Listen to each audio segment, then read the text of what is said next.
Le gouvernement français parle de propos inacceptables. Sa colère a été déclenchée par une déclaration du vice-président du Conseil italien Luigi Di Maio. Il accuse Paris de coloniser et d'appauvrir l'Afrique et par conséquent d'aggraver la crise migratoire. Il y a des dizaines de pays africains où la France imprime une monnaie, le franc des colonies. Et avec cette monnaie, elle finance la dette publique française.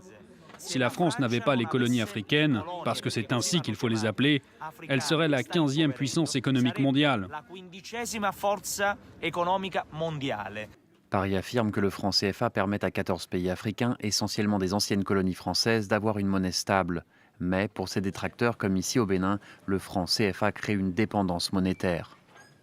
L'Europe est en train de comprendre petit à petit comment la France puise sa puissance, puise sa richesse en Afrique. C'est parce qu'on n'a pas créé d'emplois en Afrique, on n'a pas d'industrie, on ne transforme pas les matières premières en Afrique, qu'il y a des migrants qui vont à la recherche du pain quotidien dans la Méditerranée et qui rejoignent la France.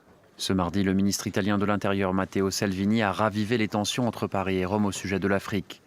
Selon lui, la France ne souhaite pas stabiliser la situation en Libye en raison, dit-il, d'intérêts pétroliers contraires à ceux de l'Italie.